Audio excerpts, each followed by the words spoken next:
അയ്യപ്പൻകോവിൽ മേരികുളം കൂരാമ്പാറ ആലടി റോഡിൽ KSRTC ബസ്സിനു പിന്നിൽ സ്വകാര്യ ബസ്സിടിച്ച് അപകടം. മലയോര ഹൈവേയുടെ നിർമ്മാണവുമായി ബന്ധപ്പെട്ട് വാഹനങ്ങൾ ഇതുവഴി തിരിച്ചുവിടുന്നതിനാൽ അപകടങ്ങളും ഗതാഗതക്കുരുക്കും പതിവായിരിക്കുകയാണ്.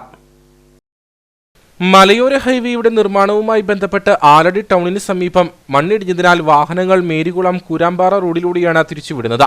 ഈ സാഹചര്യത്തിൽ റോഡിൽ ഗതാഗതക്കുരുക്കും അപകടങ്ങളും പതിവാണ്. കൂരാമ്പാറ പാലത്തിന് സമീപം കട്ടപ്പന ഭാഗത്തേക്ക് പോകുകയായിരുന്ന KSRTC ബസിന്റെ പിന്നിൽ സ്വകാര്യ ബസ് ഇടിക്കുകയായിരുന്നു. ഇടിയുടെ ആഘാതത്തിൽ സ്വകാര്യ ബസിന്റെ മുൻഭാഗത്തെ ഗ്ലാസ് തകർന്നു. റോഡിന്റെ വീതിക്കുറവും അമിതമായി വാഹനങ്ങൾ എത്തുന്നതും കാരണം സൈഡ് നൽകാൻ കഴിയാത്തതാണ് പലപ്പോഴും അപകടങ്ങൾക്ക് കാരണമാകുന്നത്. മുൻപിൽ പോയ KSRTC ബസ് എതിർദിശയിൽ നിന്നും വന്ന വാഹനത്തിന് സൈഡ് നൽകുന്നതിനായി സഡൻ ബ്രേക്ക് ഇട്ടതോടെയാണ് അപകടം ഉണ്ടായതെന്ന് സ്വകാര്യ ബസ് ജീവനക്കാർ പറഞ്ഞു. ഭയങ്കര മഴയായിരുന്നു, നല്ല മഴയായിരുന്നു. അവിടെ നിന്ന് ഒരു കൊച്ചുവണ്ടി കയറി വന്നു, ട്രാൻസ്പോർട്ട് ചവിട്ടി. നമ്മളതിനെ തൊട്ട് പറഞ്ഞുണ്ടായിരുന്നു, നമ്മൾ ചവിട്ടി വണ്ടി നിന്നില്ല. അതിനുള്ള ഡിസ്റ്റൻസ് ഉള്ളത് ചെറുവണ്ടികൾ പിടിച്ചിട്ട് ഇതുപോലെ അപകടം ഉണ്ടാകത്തില്ല.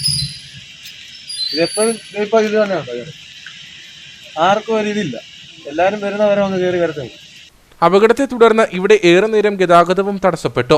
റോഡിലൂടെ വാഹനങ്ങൾക്ക് സുഗമമായി കടന്നുപോകുന്നതിനുള്ള സാഹചര്യം അധികൃതർ ഇടപെട്ട് ഒരുക്കണമെന്നാണ് ഉയരുന്ന ആവശ്യം.